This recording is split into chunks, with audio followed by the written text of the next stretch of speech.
kandi mpora mbikubwira ukampakanya none Kongo izaturasa kuturasa byo bazaturasa ariko natwe ikibazo kizakikemutse ubwo ariko buri wese azitabara uko ashoboye buretse nkubwire banaturasha ikibazo cyabo baba ibyo bavuga baba bikemuye burundu uyu mugabo nta diplomasi na gake afite muri we kandi avuga ko igihe cya diplomasi cyarangiye ngo yagize igihe cyo kumva neza icyo u Rwanda rushaka ariko yaje kubirasanga ntacyo yarabizinutswe ati gisigaye ni pressure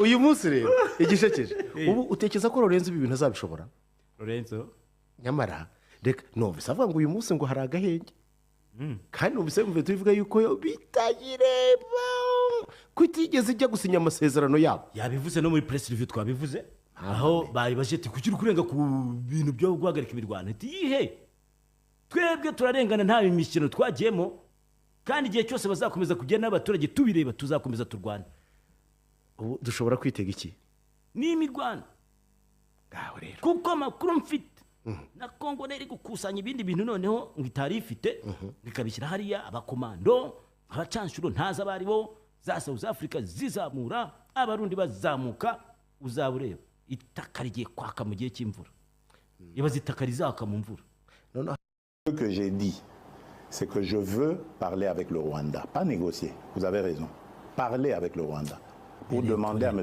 Kagame, criminel de son État. ndahera kujyo yamaje imbere umunyamakuru uwo ni nyakubahwa Felix Antoine Tshisekedi Chilombo perezida wa Repubulika w'igihugu cya Repubulika ya Demokarasi ya Kongo ubwo yari muri ambasade ya Kongo mu Bubiligi avuye mu bitaro kuko ararwaye umunyamakuru aramubwira ati ariko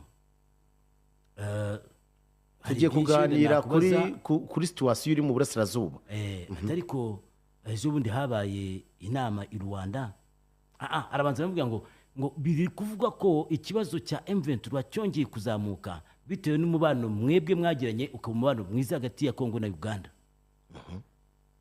abati wise sa akabati none se kubyo bivuzwe kandi bakavuga ko u Rwanda ariko rwazamuye cyane M23 mu burasirazuba ari narwo mukwiri kuba muvugana abati komeza aramubwira ati birimo kuvuga ko hari akantu k'ubwenge kakwiye kuza mu bintu biri gukorwa noneho kakanevuze ngo akantu k'ubwenge gutekereza neza kajyanye n'imishyikirano perezida yabaza ati kudushyikirana nande nawe aravuga ati nanjye niwe n'ibibazo ati ahubwo ni ikibazo kiri nongeraho mugashyikirana ku biki umusaza aramubwira ati très bien reka rero nkubwiza ukuri kuva nitwa nge nkiri perezida w'iki gihugu ndahangaha perezida ngewe Antoine Tshisekedi nta mishyikirano zigera ibaho n'izo nyeshyamba bavuga za AFC M23 ntayo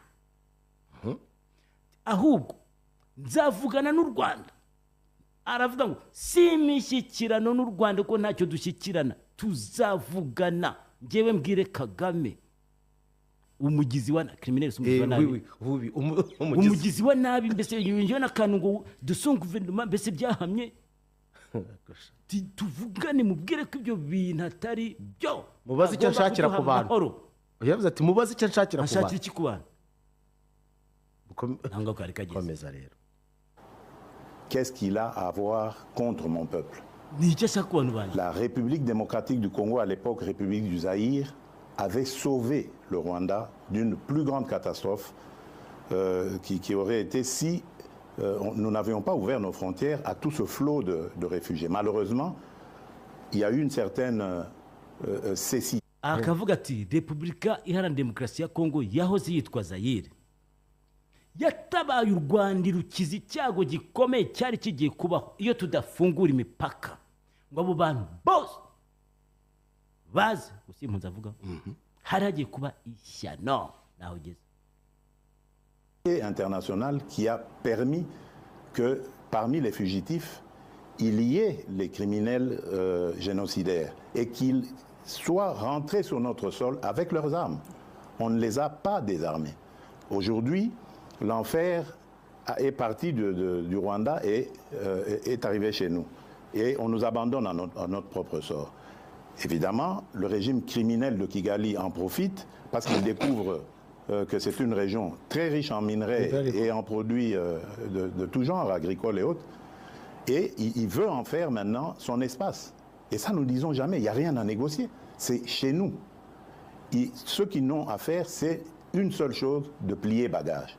Et si je veux parler avec le Rwanda, c'est pour ça, pour dire, bon, c'est quoi votre problème, pour nous laisser tranquilles. Pas pour vous donner quelque chose, mais pour nous laisser tranquilles. Si vous pensez qu'il y a encore quelque chose chez nous, on va la régler et on vous règle ça et puis c'est terminé. Ils ont donc parlé des FDLR. tuvuge kuri ako kantu ka nyuma hera kose byavuze aravuga ati niba nzajya no kuvugana n'u Rwanda ntabwo ari ukurubaza ngo bigende bite ni ukurubaza ngo muradushakira iki ku bana ahubwo yaravuga ati leta akavuga ati niba bavuga ko abo bajenosideri bambutse bakaza muri Kongo ntabwo ari twe mahanga yabazanye bakananirwa no kubambura intwaro akavuga ati rero nimvugana n'u Rwanda ni ukurubaza mushaka iki aricyo dukore ko muduha amahoro mugende murashaka iki. Nous sommes aujourd'hui à Luanda pour parler de ces histoires-là. Cesser le feu et comment régler le problème de FDLR. C'est tout. Donc, ce n'est pas des négociations pour, après, arriver à des... comment ils appelaient ça, la mixage, instaurer brassage, mixage. Niet. Ça, il n'y aura plus. Ils peuvent arrêter de rêver.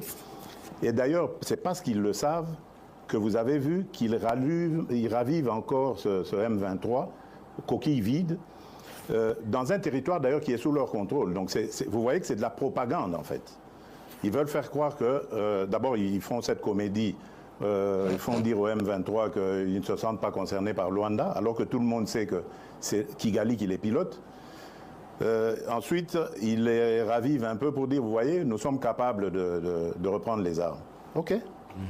Nous savons et nous sommes inscrits dans le processus de Luanda.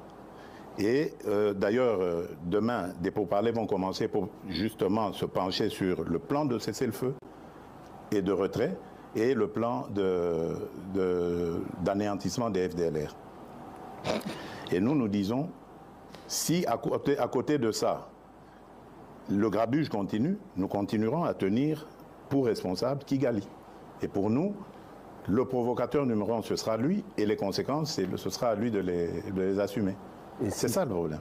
Et si ça continue aravuga ati twebwe ikitujyanye Rwanda ni ukuvuga nuko twarangiza ikibazo cya FDLR ariko aracyemera atariko bahora bayivuga bayigaragaza ikibazo tukirangize aravuga ibyo byo kwirwa bazana M23 ngo tuzicara hamwe ngo tuvugane ngo habe kuvanga ingabo ngo kubinjiza ngo mu ngabo ibyo ntabyo bizabaho nicyavuze rero ni coquille vide coquille cyari cyo urabona cya kintu biti kinyamushongo cya rwaruntu ruhetse rumeze nk'uruki nibwo coquille ariko nta kirimo niko kerura biti yari nta kintu kirimo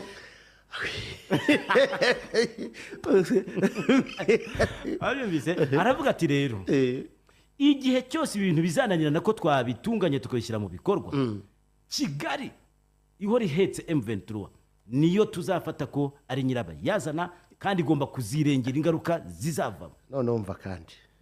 Je pense que cette guerre n'est pas qu'une guerre des richesses, mais surtout une guerre de conquête du territoire. On a beaucoup parlé de balkanisation. C'est une guerre de richesse. Mais est-ce que c'est une guerre de conquête des territoires, justement, des territoires riches. Vous pensez que s'il n'y avait pas tous ces minerais rares et tant prisés dans le monde, dans ce sous-sol de chez nous là-bas, dans le Massissi, Rutshuru et tout ça, ils seraient venus. Ils nous laisseraient tranquilles. C'est des sols riches et des sous-sols riches. C'est ça qui attire. Et maintenant, pour... umunyamakuru ati kuki tutavuga se ko ari intambara ishingiye ku bukungu baza kutwiba biri mu butaka ariko no kuza kudufatira ubutaka bwacu bakabwomeka ku bwabo niyo bita conquête.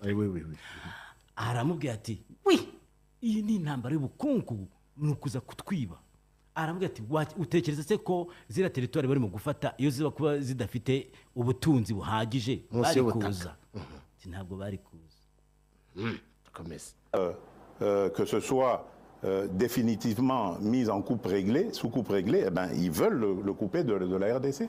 La balkanisation est donc encore possible dans leur tête, pas chez nous. Jamais, elle n'est pas possible. Mais parler avec le Rwanda, c'est lui donner un minimum de bonne foi. Est-ce que vous pensez qu'il de bonne foi, j'y crois pas. Je n'y crois pas. J'ai testé leur bonne foi, je n'y crois plus du tout. Maintenant, c'est la pression. Je remercie les États-Unis d'Amérique parce que c'est eux qui nous apportent beaucoup de choses. D'ailleurs, vous avez vu, au départ, il y a eu une trêve. Maintenant, il y a un cessez-le-feu. Je vous dis, ce n'est pas le Congo qui l'a demandé. Malgré la chute de Kanyabayonga, de Rwindi avant, ce n'est pas la RDC qui l'a demandé. C'est le Rwanda. Mais il savait qu'il ne pouvait pas nous le demander direct et le faire accepter. Il est passé par les Américains que nous écoutons. Je remercie surtout le président João Lourenço pour son implication, surtout la dernière ici, parce que j'ai de Bruxelles participé en pilotant aussi notre délégation qui était là, qui s'est brillamment comportée. Et je remercie évidemment l'ancien président Uhuru Kenyatta, qui est d'ailleurs le déclencheur de tout ça. Malheureusement, son successeur a très très mal géré la question par la suite en prenant fait et cause pour Kagame. Peu importe, de toutes les façons, il n'était pas partie prenante de ce processus. Lui, il l'a trouvé en arrivant, en étant élu. Peu importe, mais le processus de Luanda est là et il fonctionne très bien grâce à la maestrie. aravuze ngo mbere na mbere ndashimira Amerika kuko niyo isa nk'aho iduha byose kandi turayumva.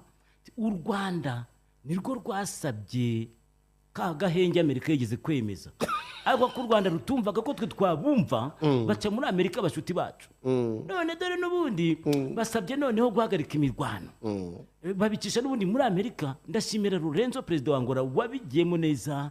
Ndashimira Uhuru Kenyatta wabitangije, wari perezida wa Kenya, ariko wamusimbuye ndamugaya kuko we yaje abivanga agaragara nk'uri mu nyungu za Kagame. buretse noneho tugaruke twibaza ikibazo mbere yuko dusoza.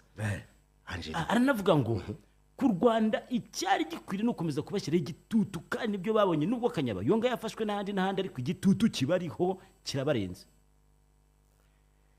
Reka rero ngusetse ibi bintu ubona bifite urugendo. Ngewe reka nkubwize ko ngiye mvuganye nawe ntubasha kunsobanurira icyo nakubwira iki kintu.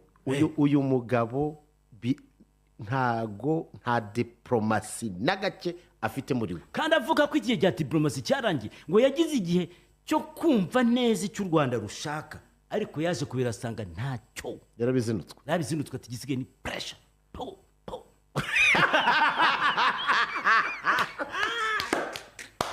uyu munsi rero igishekeje ubu utekereza ko Lourenço ibi bintu azabishobora?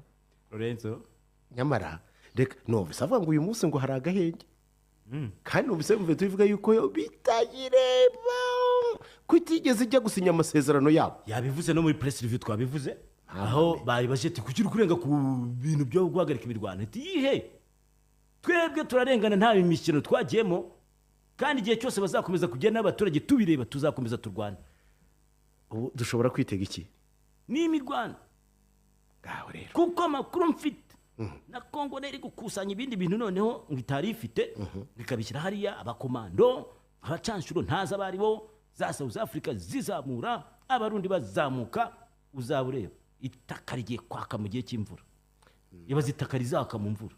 none hari aho yashinje Joseph Kabila ko ari we AFC, yavuze ko ari we AFC. ariko bana yanjye hanyuma rero kako kivide karangiye nako kagiye kuba nka Mwenderes Karamushi kabisa. ariko hose mwaka byaramu icyo mutashatse kumva ni iki kirisi cyo mutashakaga, kandi mpora mbikubwira ukampakanya. none Kongo izaturasa, ko turasabye bazaturasa, ariko natwe ikibazo kizakikemutse burundu, ariko buri wese azitabara uko ashoboye. Buretse nkubwire banaturasha ikibazo cyabo ibyo bavuga baba babikemuye burundu nuko arwaye nuko arwaye ashobora kuvuga ati vous me poignardez par le dos nka kumwe mu buto yavuze kuko we n'ubundi bari kumuvura mu mugongo yavuga ati vous me poignardez par le dos